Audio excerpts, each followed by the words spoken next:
The massive doors of the Galactic Council chamber slid open with a soft whisper. Jack Morrison stepped through, his black diplomatic suit perfectly pressed, his expression calm and professional. Behind him walked Katie Sullivan, carrying a datapad filled with trade agreements and mining rights documents.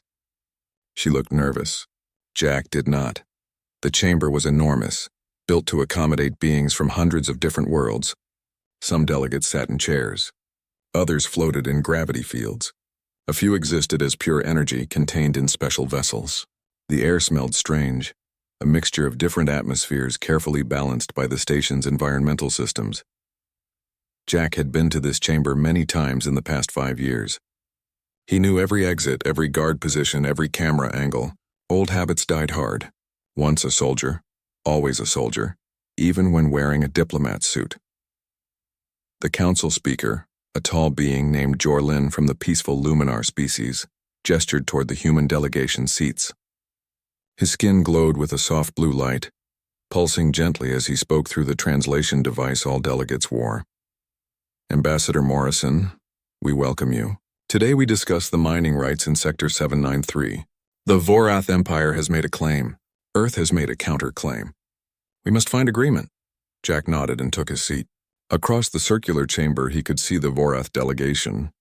They were large reptilian creatures, standing over 7 feet tall with thick scales and powerful muscles. Their culture valued strength above all else. They had conquered dozens of smaller species, and the council tolerated them because going to war would cost too many lives. The leader of the Vorath delegation was High Counselor Zekthor. His scales were dark red, almost black, marked with scars from countless battles. His yellow eyes fixed on Jack with barely concealed contempt. To the Vorath, humans were newcomers, weak creatures who hid behind words instead of fighting for what they wanted. The sector belongs to the Vorath Empire, Zekthor declared, his voice deep and rumbling. We claimed it first. We have the strength to hold it.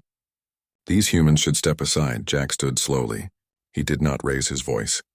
He never needed to. Our survey teams discovered the mineral deposits 3 months before your ships arrived.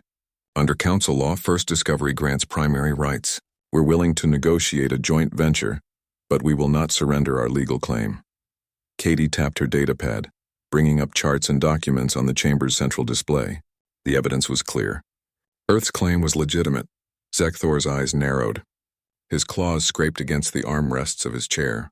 Around the chamber, other delegates watched carefully. Disputes like this happened often, but they were usually resolved through careful negotiation and compromise. That was what the council existed for. Your law means nothing, Zekthor said, standing to his full height. Strength is the only law that matters. You humans are soft. You talk and talk, but you have no spine. Jack remained calm. We prefer peaceful solutions. That doesn't make us weak. It makes us civilized. Civilized. Zekthor spat the word like a curse. He began walking toward Jack, his heavy footsteps echoing in the chamber.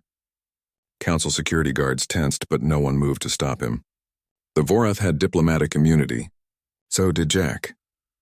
Katie's hand moved toward her side where she kept a small concealed weapon. All diplomats carried protection, though using it would cause a major incident. Vincent Cruz, the human security officer standing near the door, began moving forward. Jack raised his left hand slightly, palm down. A tiny gesture that Katie and Vincent both understood. Stand down. Wait.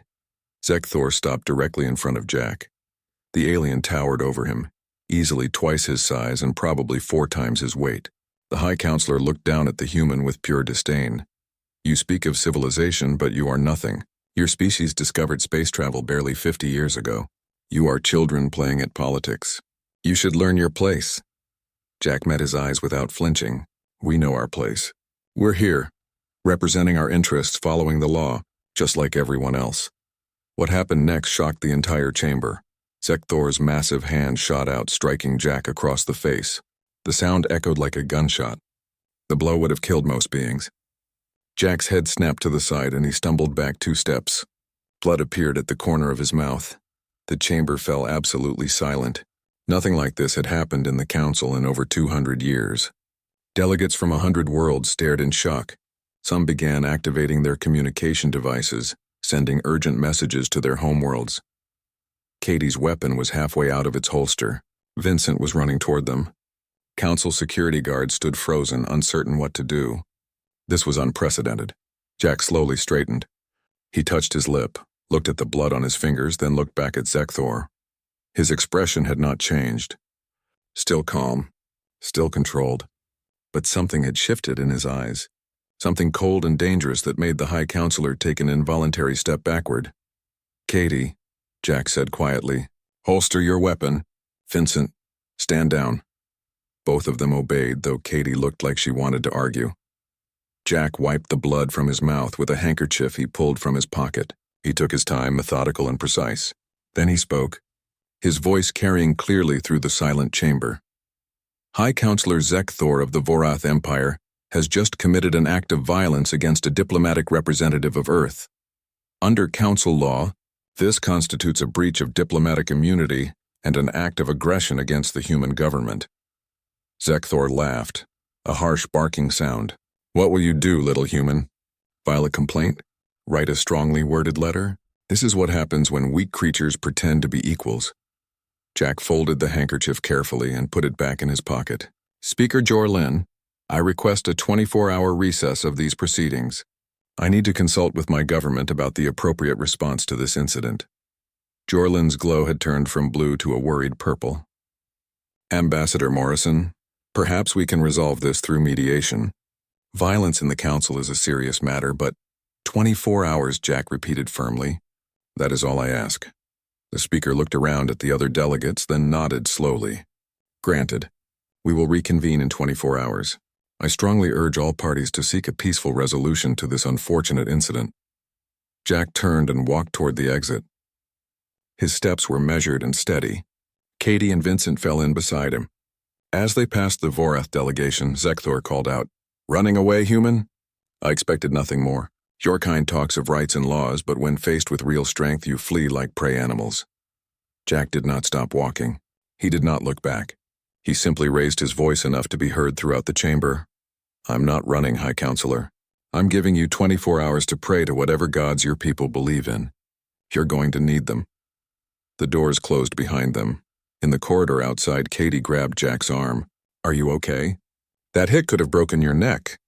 Jack touched his jaw, moving it carefully. "I'm fine. I've taken worse. Vincent, secure our quarters. No one gets in or out except us. Katie, I need a secure communication line to Earth Command, highest encryption within the hour." "What are you planning?" she asked. Jack's expression was unreadable. "I'm planning to show the Vorath why humans prefer diplomacy. Because when we don't choose diplomacy, things get very unpleasant for everyone involved." They reached the human delegation's quarters. Vincent checked the security systems while Jack went to his private office. Katie followed him in, closing the door behind her. "Jack, what's really going on? I've worked with you for 3 years, and I've never seen you like this. That look in your eyes when Zekthor hit you, it was like someone else was staring out." Jack sat down at his desk and activated his personal computer. His fingers moved quickly over the keyboard, entering passwords and accessing encrypted files. "There are things about me you don't know, Katie. Things I hoped would stay buried. But the Vorath just made that impossible." "What things?" He pulled up a file and turned the screen toward her. It was a military record, marked with so many classified stamps that most of the text was redacted, but Katie could see the name at the top. Jack Morrison. And below it a code name that made her blood run cold. The Reaper. "Before I became a diplomat, I was something else," Jack said quietly. "Something the galaxy is about to remember." Katie stared at the screen, her mind racing. She had heard stories about the contact wars, the brutal conflicts when humanity first encountered hostile alien species, the special operations units that fought in the shadows, doing things that were never officially acknowledged. And she had heard whispers about a soldier called the Reaper, a man who had single-handedly changed the course of battles. "You're him," she whispered. Jack closed the file. "I was him. I became a diplomat because I thought I could prevent wars instead of fighting them. I thought I had left that life behind. And now the Vorath have forced my hand. They think humans are weak because we prefer peace. They need to learn that we prefer peace because we're very, very good at war. And I'm about to give them a lesson they'll never forget." The computer beeped. The secure line to Earth Command was ready. Jack took a deep breath and opened the channel. A face appeared on the screen. a military officer Katie didn't recog. Katie Sullivan sat alone in her quarters, staring at the classified file on her datapad. The words kept blurring as she tried to process what she had learned. Jack Morrison, the calm and patient diplomat she had worked with for 3 years, was the Reaper, the most feared human soldier in the contact wars. She began reading the declassified portions of his service record. What she found made her hands shake. 15 years ago, humanity had just made first contact with alien civilizations. It should have been a moment of celebration and wonder. Instead, it became a nightmare. Several aggressive species saw humans as primitive, easy targets for conquest or enslavement. The contact wars erupted across a dozen worlds. Humanity was outgunned, outnumbered, and fighting for survival. Regular military forces fought bravely but were losing ground. That was when Earth Command created Ghost Squadron, a special operations unit designed for impossible missions behind enemy lines. Jack Morrison had been a young officer, barely 25 years old when he volunteered. He was selected from thousands of candidates because of his unique combination of intelligence, physical capability, and something the psychological evaluators called adaptive ruthlessness. He could make hard decisions without hesitation when lives depended on it. His first mission was simple in concept, nearly impossible in execution.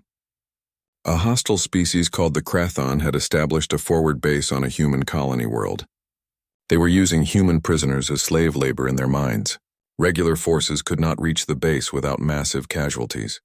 Ghost Squadron was ordered to infiltrate, sabotage the base, and extract the prisoners. Jack led a team of 8 soldiers. They inserted via drop pod during a meteor shower, using the natural phenomenon to mask their approach. For 3 days, they moved through hostile territory, avoiding patrols and gathering intelligence. On the 4th day, they struck. The operation was supposed to be covert. Get in, disable the security systems, free the prisoners, and evacuate before the enemy knew what happened. But intelligence had been wrong about the number of guards. What should have been 50 Krathon soldiers turned out to be over 200. The mission reports were sparse, heavily redacted, but Katie could piece together what happened. Jack had made a decision. Instead of aborting, he ordered his team to split up. 7 soldiers would create diversions at different points around the base. Jack would go in alone to free the prisoners. For 6 hours, one human soldier held an entire base in chaos. He moved through the facility like a ghost, striking from shadows, disappearing before the enemy could respond. He freed the prisoners in small groups, directing them to extraction points his team had secured. When Krathon reinforcements arrived, he sabotaged their landing pads and destroyed their communication arrays. By the time the sun rose, 212 prisoners had been evacuated.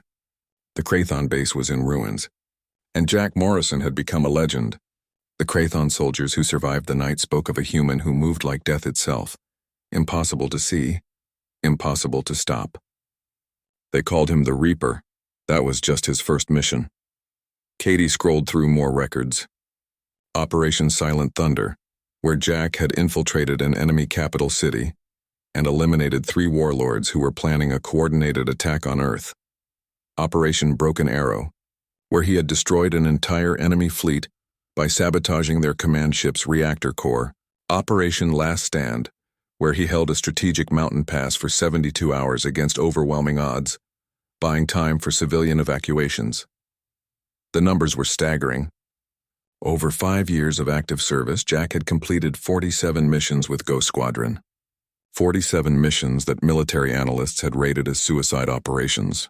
He had saved thousands of lives and turned the tide of the contact wars, but there was a cost.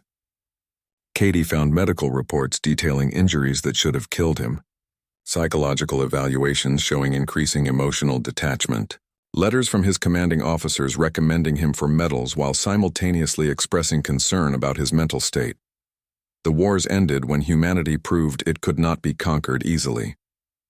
Other species agreed to peace treaties, realizing that humans were far more dangerous than they appeared.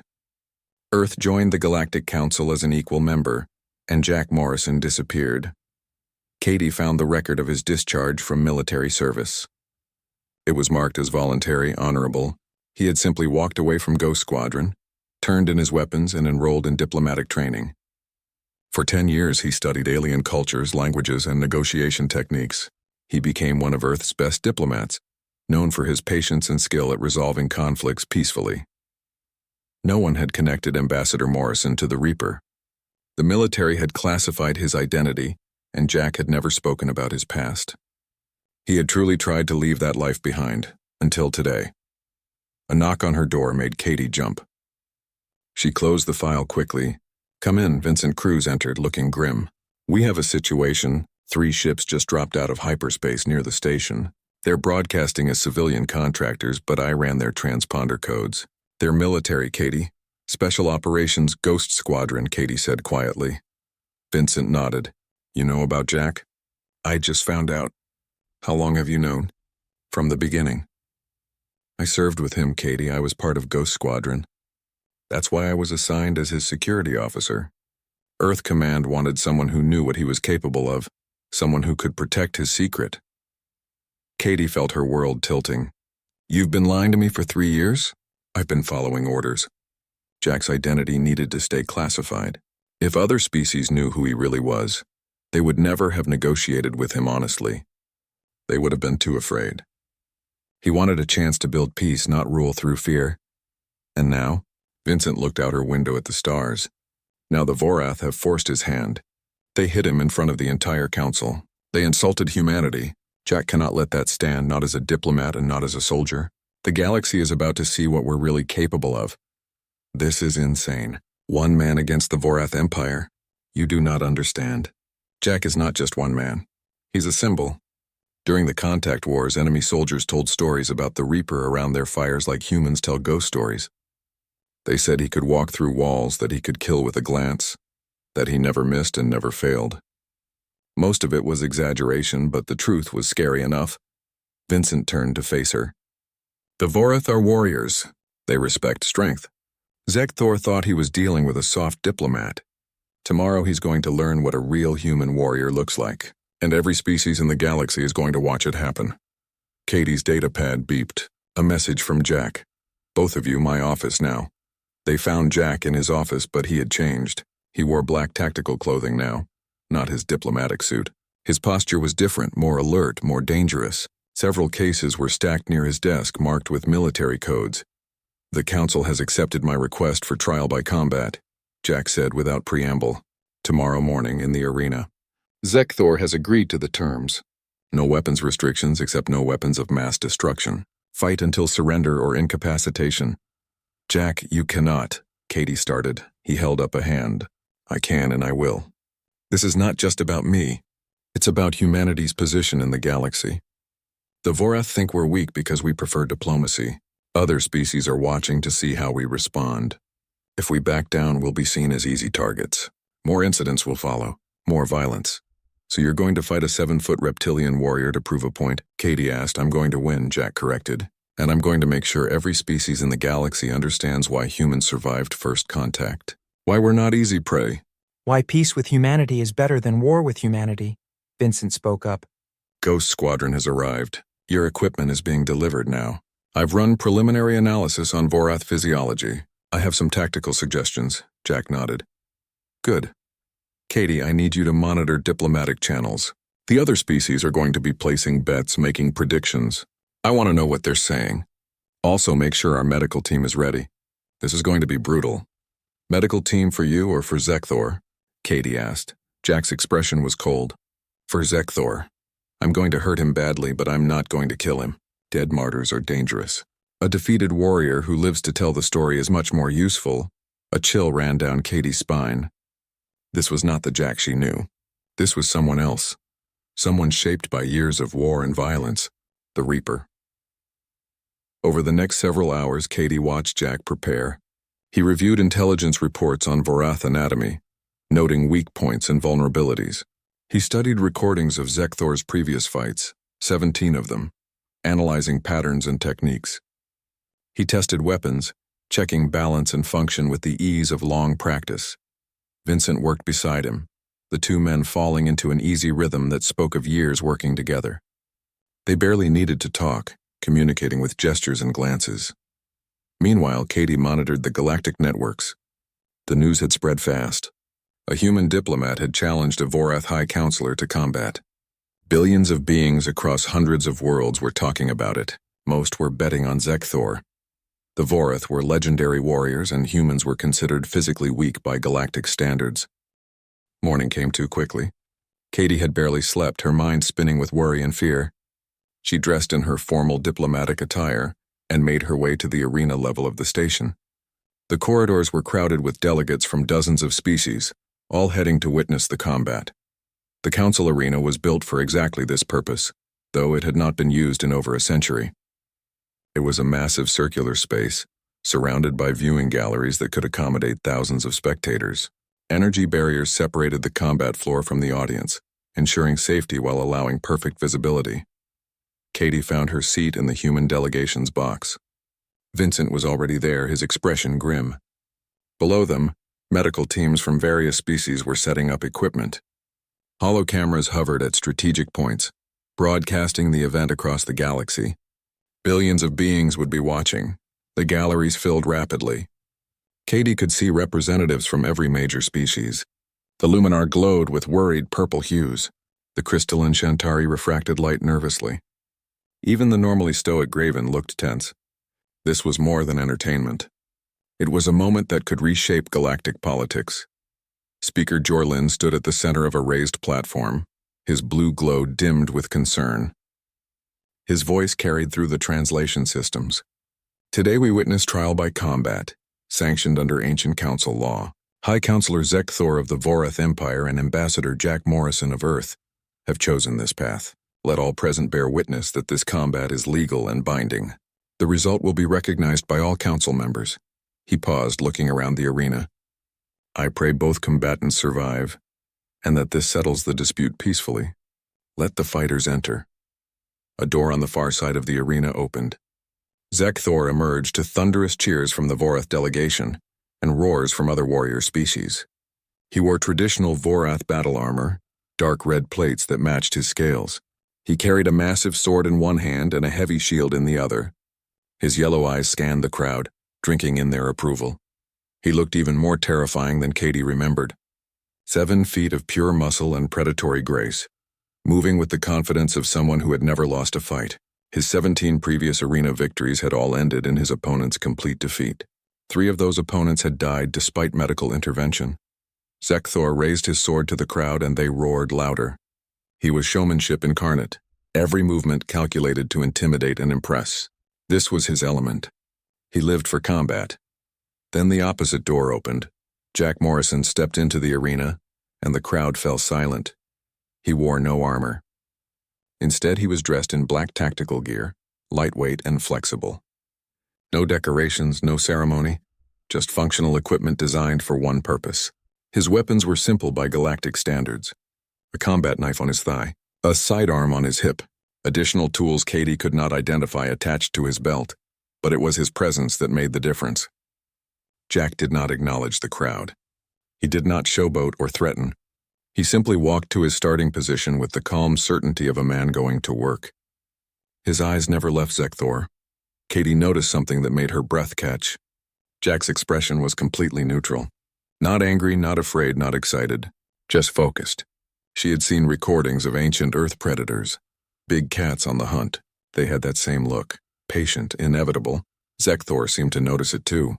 For just a moment, his confident swagger faltered. Then he shook his head, scales rattling, and raised his sword again. I will enjoy this, human. You should have stayed behind your desk where you belong. Jack said nothing. He simply checked his equipment with practiced efficiency, making minute adjustments. Every movement was economical, purposeful. No wasted energy, no unnecessary motion. Speaker Jorlin's voice rang out again.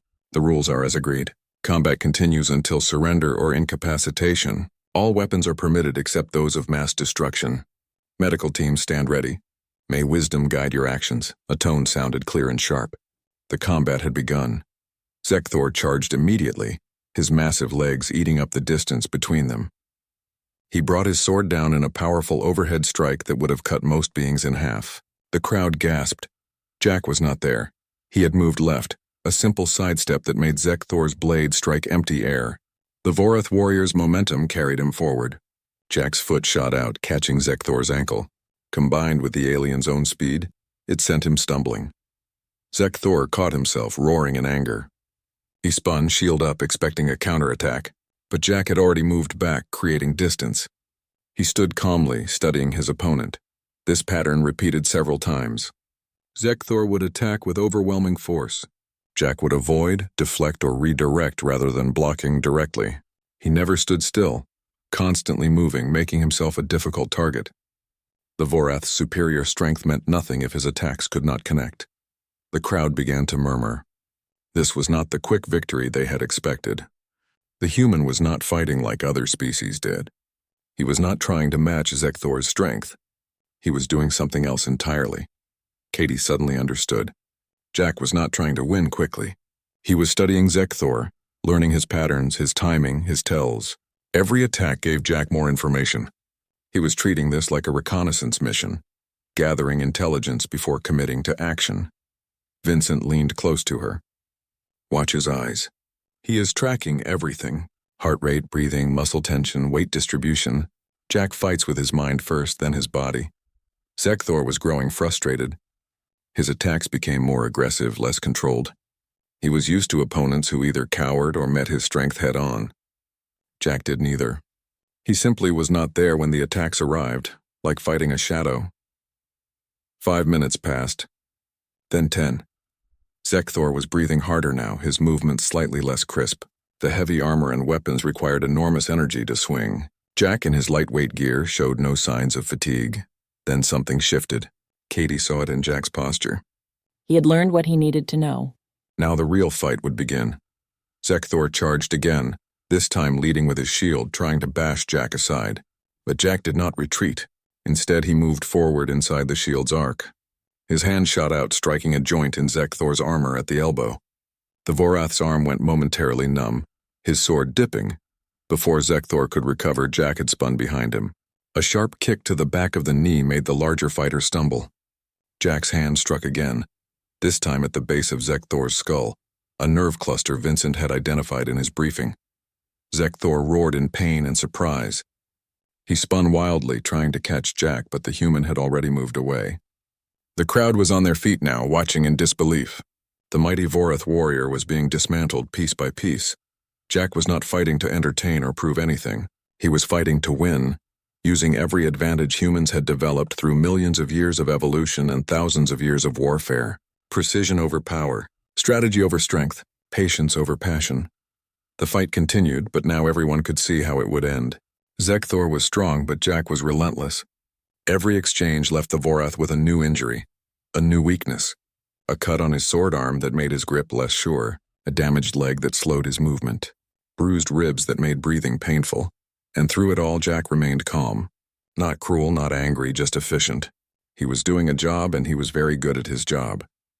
20 minutes into the fight, Zekthor dropped to one knee. He was bleeding from a dozen wounds, none fatal but all painful. His armor was cracked in several places. His breathing was labored. He looked up at Jack with something new in his yellow eyes. Fear. I yield, the Vorath warrior said. The words clearly difficult to speak. I surrender. Jack stood over him, breathing heavily but still in control. No. Under your own laws, you cannot surrender once you have drawn first blood. You struck me in the council chamber. That blood was drawn. By Vorath tradition, this fight ends only with incapacitation. The crowd gasped. Jack was invoking Vorath law against them, using their own culture as a weapon. Zekthor looked around desperately, but there was no help coming. No escape. He had created this situation with his arrogance, and now he would pay the price. Please, he whispered, barely audible. Please stop. Jack's expression did not change. You called humans weak. You said we hide behind words. You wanted to see what we really are. So look, what happened next was clinical, precise, and brutal. Jack systematically disabled Zekthor without killing him. Pressure points. Nerve strikes. Joint locks. Each technique designed to cause maximum pain and incapacitation with minimum risk of death. It was a lesson being delivered to the entire galaxy. Finally, Zekthor lay on the arena floor, conscious but unable to move. Medical alarms were sounding. Jack stepped back, allowing the medical teams to rush in. He looked up at the galleries, at the thousands of beings watching. His voice carried clearly through the arena. Humans prefer peace. We prefer diplomacy. We prefer to solve problems with words. But do not mistake preference for inability. We survive first contact with hostile species because we are very, very good at war when we need to be. Remember this day. Remember what happens when you force us to fight. The medical bay was quiet when Katie found Jack 3 hours after the fight. He sat on an examination table while a human doctor checked his vitals. His tactical gear had been replaced with a simple gray shirt and pants. Without the combat equipment, he looked almost ordinary again. Almost. The doctor looked up as Katie entered. He will be fine. Some bruising, minor muscle strain, but nothing serious. He is in better shape than most soldiers half his age. Jack nodded his thanks and the doctor left. Katie took a seat in the chair across from him. How are you really? Tired, Jack said simply. It has been a long time since I did that. My body remembers the training, but my mind needed to remember too. There is a difference between knowing how to fight and actually fighting. Katie was quiet for a moment. The whole galaxy watched. Every news network is showing the footage. Social networks are exploding with commentary. Everyone is talking about what happened and what are they saying. That humanity is more dangerous than anyone realized. That we have been hiding our true capabilities behind diplomatic smiles. Some species are frightened. Others are impressed. A few are angry that we did not reveal this strength earlier. Jack closed his eyes briefly. That was the point. Fear and respect go hand in hand sometimes. The galaxy needed to see that humans are not pushovers, that we will defend ourselves when necessary. But I also showed restraint. I could have killed Zekthor easily. I chose not to. That is important too. He is in the hospital now. Serious injuries, but he will recover. His delegation has requested a private meeting with you. I expected that. What about the mining rights dispute? The thing that started all this, Katie smiled slightly. The Vorath have withdrawn their claim completely. They are offering a formal apology to Earth and proposing a trade agreement with very favorable terms for us. Several other species have also reached out, requesting meetings to discuss improved relations. Jack stood slowly, stretching. So it worked. Violence solved in minutes what diplomacy could not solve in months. I hate that. I truly hate it, but it was necessary. Yes, the galaxy respects strength. Now they know we have it. Hopefully. That means they will listen more carefully to our words in the future. The best victories are the ones where you never have to fight, because your reputation precedes you. A knock on the door interrupted them. Vincent entered, followed by a figure Katie did not recognize. The newcomer was human, wearing the uniform of Earth military intelligence. His face was scarred, his eyes sharp and calculating.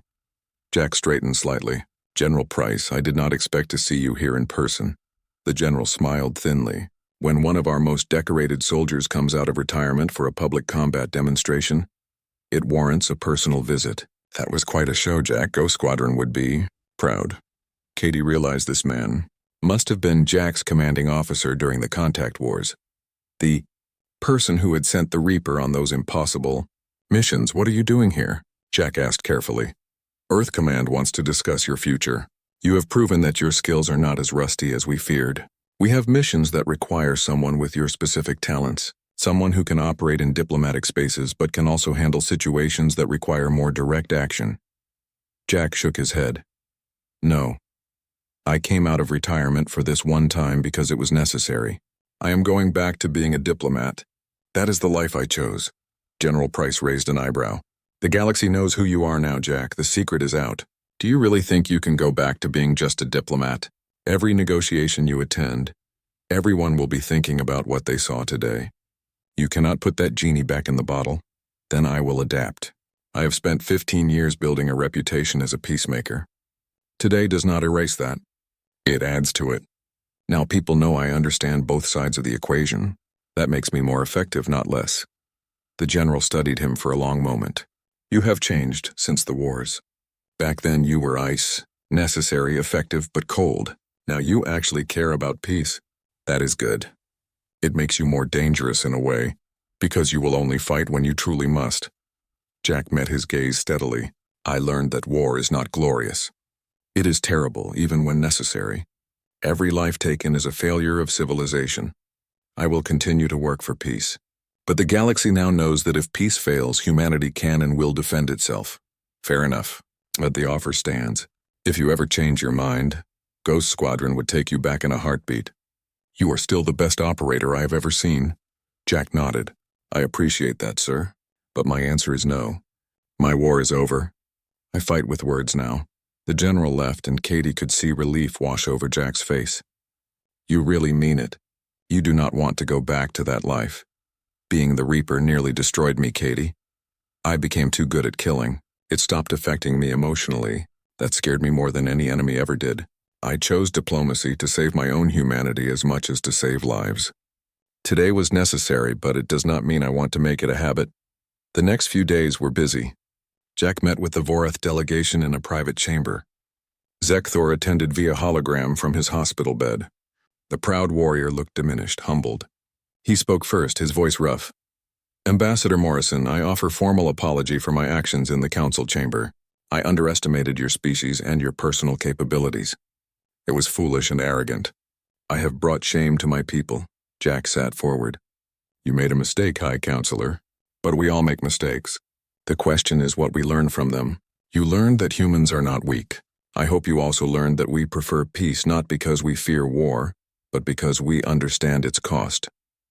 I did learn that. You could have killed me easily. You chose mercy.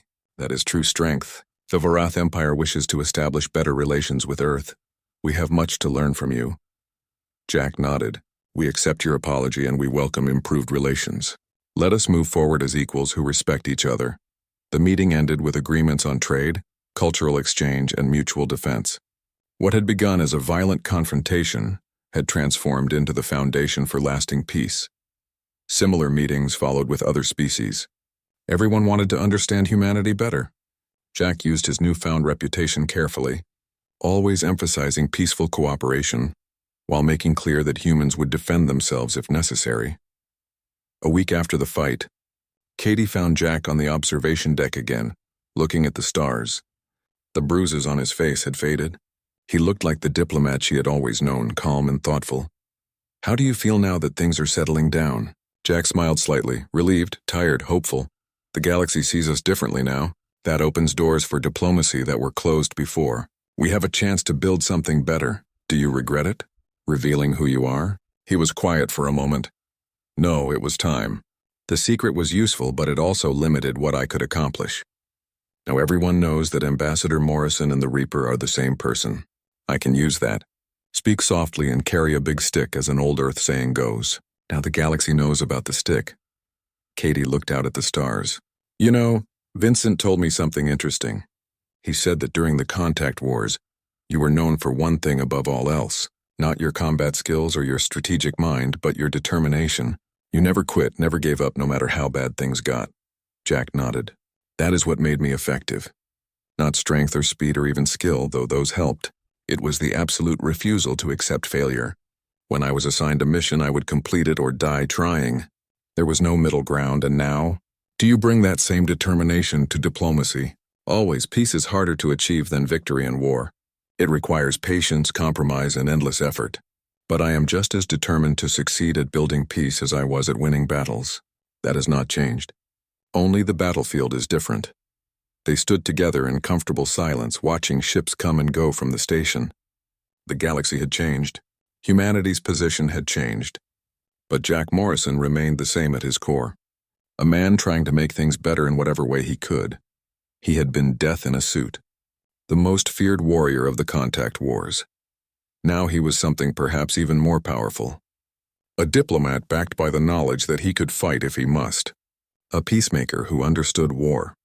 A bridge between the civilized desire for peace and the harsh reality that sometimes strength was necessary. The Reaper had not returned to stay, but he had reminded the galaxy that 3 months had passed since the fight. The Galactic Council Station had returned to its normal rhythm of meetings, negotiations, and diplomatic discussions. But everything was different now. Everyone knew about Ambassador Jack Morrison. Everyone understood what he represented. Katie walked through the main diplomatic hall, noting the changes. Human delegation members moved through the corridors with new confidence. Other species greeted them with genuine respect rather than polite tolerance. The subtle dismissiveness that had colored so many interactions was gone, replaced by careful consideration and genuine interest. She found Jack in conference room 7, meeting with representatives from the Shantari Collective.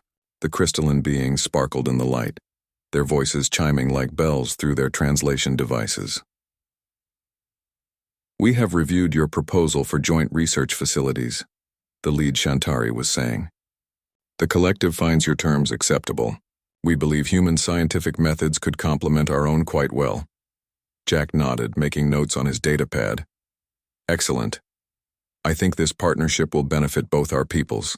We have different strengths, and combining them will accelerate discovery for everyone." The Shantari paused, light flickering within their crystalline forms. "May I speak frankly, Ambassador? Of course. I prefer direct communication. Before your demonstration against the Vorath, my people viewed humans as interesting but not particularly important. Another young species finding its way among the stars. Now we see you differently. You have proven that humans possess both wisdom and strength. That is a rare combination. We wish to learn from you." Jack's expression remained neutral. "I am glad our peoples can work together, but I hope you understand that what happened in the arena was not what humanity is about. That was an exception, not the rule. We prefer this, sitting across a table, finding common ground through dialogue. We understand. But we also understand that your preference for peace comes from a position of capability, not weakness. That makes your commitment to diplomacy more meaningful. Anyone can talk when they have no other choice. Choosing words when you could choose weapons, that is true civilization." The meeting concluded with handshakes and agreements. As the Shantari departed, Katie took their place at the table. "That is the 5th major agreement this month." Earth's diplomatic position has never been stronger. Jack smiled. "Because now they know we are serious. Not just about peace, but about everything. When I make a promise, they know I will keep it. When I draw a line, they know I will defend it. Reputation matters in diplomacy, and we have built a good one." Speaking of reputation, Vincent told me something interesting. Ghost Squadron wants to name their new training facility after you. The Morrison Center for Advanced Combat Operations. Jack grimaced. "I hope you told them no. I do not want my name associated with violence.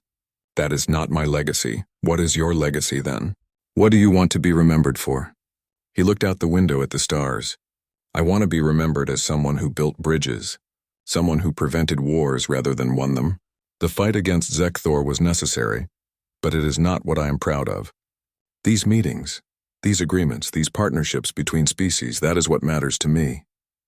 Katie studied him carefully. "You have changed since the fight. You seem more at peace with yourself. I was carrying 2 identities for so long, keeping them separate. Ambassador Morrison the diplomat and the Reaper the soldier. It was exhausting, always hiding part of who I was. Now everyone knows both sides of me. I can just be myself. That is liberating." A message alert interrupted them. Katie checked her datapad and her eyes widened. "Jack, you need to see this. The Vorath Empire has just made a major announcement." She projected the message on the wall screen. It was Zekthor, fully recovered from his injuries, speaking to the Galactic media. Behind him stood other Vorath leaders. "Today, the Vorath Empire announces a fundamental shift in our approach to galactic relations. For too long, we have valued strength above all else, believing that military might was the measure of a civilization's worth. Our encounter with Ambassador Morrison of Earth taught us otherwise. True strength includes knowing when not to fight. True power includes the ability to choose peace."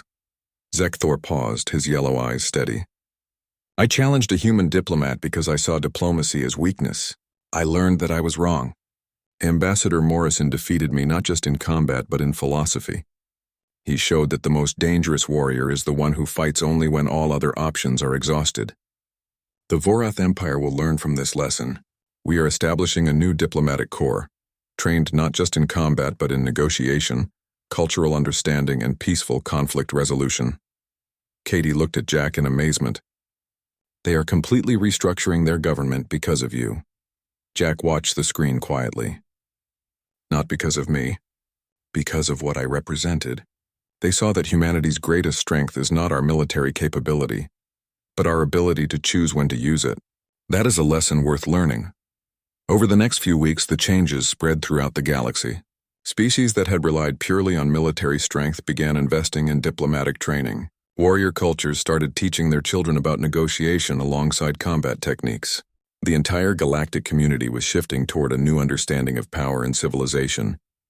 Jack found himself at the center of this change. He was invited to speak at universities, to advise governments, to mediate disputes between species that had been enemies for generations. His unique perspective as both warrior and diplomat made him valuable in ways he had never imagined. One evening, Katie and Vincent joined Jack for dinner in the human delegation's quarters. It was a rare moment of relaxation. "I have been thinking about something," Jack said, setting down his glass. "When I was the Reaper, I thought my purpose was to protect humanity through force. When I became a diplomat, I thought my purpose was to protect humanity through words. Now I realize it was never about force or words. It was always about understanding." Vincent nodded. "Understanding the enemy during war. Understanding other cultures during peace. You are a translator in a way, helping different worlds understand each other." "Exactly. And the fight with Zekthor was the ultimate translation. I showed the galaxy something they needed to understand about humanity, that we are not just peaceful or just dangerous. We are both.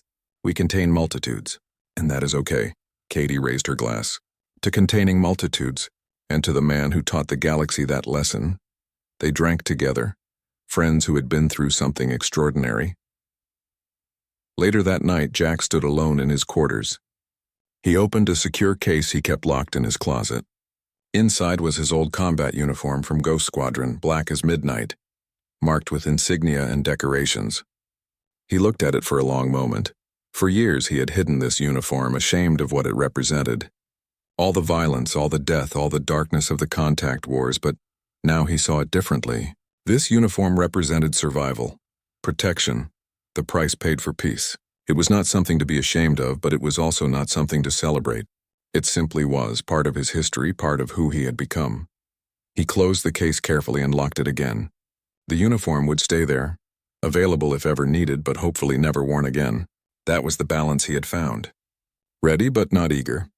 Capable but not seeking. A warrior who had chosen peace. The next morning brought a new challenge. The council had asked Jack to mediate a dispute between two species who had been at war for decades. It would take months of careful negotiation, patience, and skill, exactly the kind of work he loved. As he prepared for the first meeting, Katie knocked on his door. "Ready for another day of saving the galaxy through paperwork and patience?" Jack smiled. "That is the best way to save it. Violence should always be the last resort, used only when every other option has failed. Today we try all the other options." They walked together toward the conference rooms. Behind them, the human delegation had grown larger, more confident, more respected. Ahead of them lay challenges and opportunities, conflicts to resolve and bridges to build. The galaxy had learned its lesson. Humanity was not to be trifled with, but more importantly, humanity was worth partnering with, worth learning from, worth respecting not just for their capability for violence, but for their commitment to avoiding it. Jack Morrison had been many things. A soldier, a warrior, the Reaper, an ambassador, a diplomat. But in the end, he was simply a man trying to make things better. A man who understood both the cost of war and the value of peace. A man who had shown the galaxy that the most powerful weapon was not a sword or a gun, but the wisdom to know when not to use them. The Galactic Council had assaulted a human diplomat, not knowing he was death in a suit. They had learned the hard way that humans were dangerous when pushed, but they had also learned something more important. That humans, even when dangerous, chose to be gentle, that they fought only when necessary and built peace whenever possible. That lesson echoed across the stars, changing how species interacted, how conflicts were resolved, how power was understood. One fight, lasting less than half an hour, had reshaped galactic civilization for the better.